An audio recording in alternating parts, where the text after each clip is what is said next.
थिसनथायखौ लाना मावो साख्रिया LP ME आरो हाई स्कुल लानानै गासै 28 जौनिख्रुइ बारा फैगौ मास मोनथामनि गेजेराव इन्टारभिउ जानानै एपइन्टमेन्ट जाजोबगोन बाकी बिटिसि नि जि जादों जोंहा साननैसोनि उनावनो जों जेला CSB खौ फोसावगोन बिनि उनावनो बिटिसि नि 3000 सो जि भेकेन्ट पोस्ट दङ बेखौबो जों फुलफिल खालामगोन 29 फेमिलिनो फरेस्ट राइट एक्टनि आन्डाराव लेन्ड टाइटेलमेन्ट होनाय जादों आङो बिथांमोननिसिम कंग्रेचुलेसन होदों हामलायनाय बावदों बिथांमोननि जिउआ बिथांमोननि फेमिलिया बिथांमोननि नखरा इयुनाव गोजों जाथों जौगाथों बेखौनो अबंलावनि खाथियाव आरज गाबदों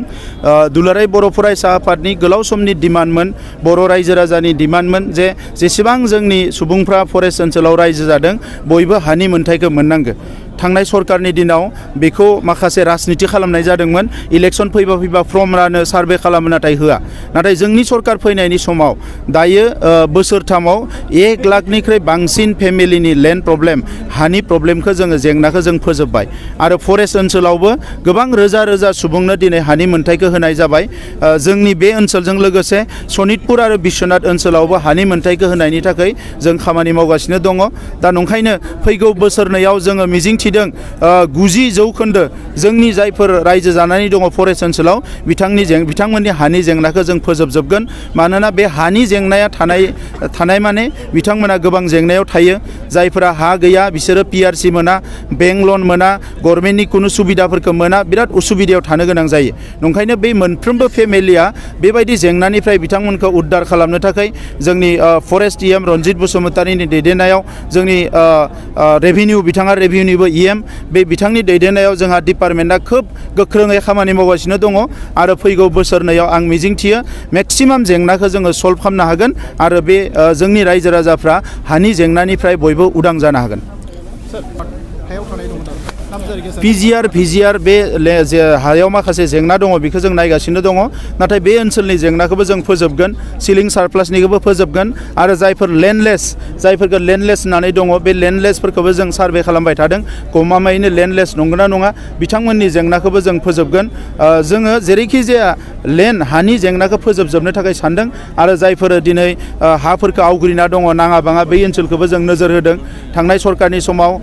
बेवहाय कुनु पारमिशन गैया जासे कुनु फर्मेलिटिस गैया जासे हाजार बिगा साहा बागान बायदिसिना बानायना लादों बेफोरखौबो जों नोजोर होगासिनो दङ दा गासैखौबो सल्भ खालामनो थाखाय जों नाजागासिनो दं बिटिआरआव मोनसे गोजोनथाव खौरां